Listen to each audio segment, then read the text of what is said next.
Salary வந்தா first என்ன பண்ணணும்? அத நான் சொல்றேன். மறக்காம நீங்க அந்த வீடியோ ஸ்கிப் பண்ணாம பாருங்க. சேலரி வந்த உடனே ஃபர்ஸ்ட்டு என்ன பண்ணுவீங்க அப்டின்னா, ஒரு இஎம்ஐயோ, ஷாப்பிங்கோ இல்ல சேவிங்கோ அப்டின்ற ஒரு திங்கிங் வந்து ஒரு கொஸ்டின் மார்க் அதிகமா போயிட்டே இருக்கும். ஓகேவா?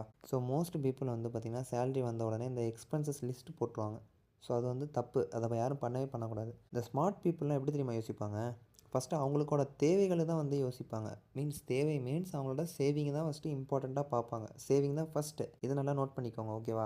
சேலரி வந்து அடுத்த 24 மணி நேரத்துக்குள்ள வந்து பார்த்தீங்கன்னா, மினிமம் 10% வந்து நம்ம அக்கவுண்ட்ட செப்பரேட் அக்கவுண்ட்ல வந்து பார்த்தீங்கன்னா, நம்ம அத மூவ் பண்ணிறணும். இதுதான் வந்து நம்மளோட ஃபர்ஸ்ட் ஸ்டெப். நம்ம சேவிங் பண்ணி வச்சிரணும். ஸோ அப்புறம் தான் வந்து பார்த்தீங்கன்னா, இந்த இஎம்ஐ பில்லு, எக்ஸ்பென்சஸ்ஸு, நம்ம வாடகை, ஸோ அந்த மணி வந்து என்னென்னலாம் தேவைப்படுதோ, ஸோ அதுக்கான நீங்க யூசஸ் வந்து பண்ணிக்கோங்க. சேவ் பண்ணக்கப்புறம் நம்ம என்ஜாய் பண்ணலாமா அப்படின்னு சொல்லிட்டு ஒரு மைண்ட் வரும். சேவ் பண்ணா தான் நம்ம ஃப்யூச்சரே என்ஜாய் பண்ண முடியும் அப்படின்றத நீங்க தெரிஞ்சுக்கோங்க. இந்த ஹேபிட்ட நீங்க கண்டிப்பா ஸ்டார்ட் பண்ணீங்கன்னா, நீங்க 6 மந்த்ஸ்ல உங்களுக்கு நல்ல டிஃபரன்ஸ் வந்து தெரியும். ஸோ இந்த மாதிரியான வீடியோஸ்லாம் வேணும்னா மறக்காம நம்ம சேனல ஃபாலோ பண்ணுங்க.